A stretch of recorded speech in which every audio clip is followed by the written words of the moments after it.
National conference के उपाध्यक्ष उमर अब्दुल्ला बुधवार को जम्मू कश्मीर के केंद्र शासित प्रदेश के मुख्यमंत्री के रूप में शपथ लेने के लिए तैयार हैं। यह शपथ ग्रहण समारोह उस ऐतिहासिक विधानसभा चुनाव के बाद हो रहा है जो अनुच्छेद 370 के हटने के बाद पहली बार आयोजित हुआ था।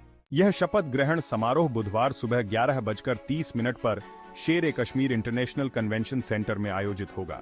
जम्मू कश्मीर के उपराज्यपाल मनोज सिन्हा अब्दुल्ला और उनके मंत्रिपरिषद को पद और गोपनीयता की शपथ दिलाएंगे।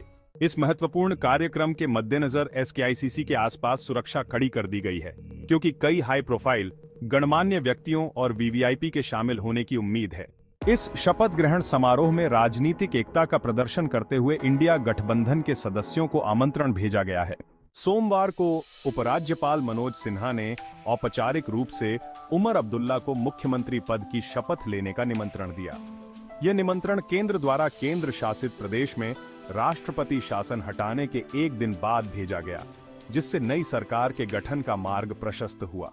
उपराज्यपाल के निमंत्रण पत्र में 11 अक्टूबर 2024 को नेशनल कॉन्फ्रेंस के अध्यक्ष फारूक अब्दुल्ला द्वारा भेजे गए पत्र का भी जिक्र किया गया, जिसमें सूचित किया गया था कि उमर अब्दुल्ला को सर्वसम्मति से एनसी विधायक दल का नेता चुना गया है। हाल ही में हुए चुनावों में नेशनल कॉन्फ्रेंस ने 90 में से 42 सीटों पर जीत हासिल की। उनकी पूर्व चुनावी सहयोगी कांग्रेस को 6 सीटें मिली, जिससे दोनों दलों को मिलाकर 95 सदस्यीय विधानसभा में बहुमत प्राप्त हुआ।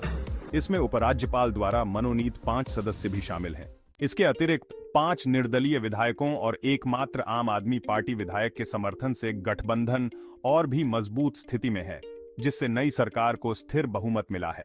यह शपथ ग्रहण उमर अब्दुल्ला के लिए मुख्यमंत्री के रूप में दूसरे कार्यकाल की शुरुआत को चिह्नित करेगा।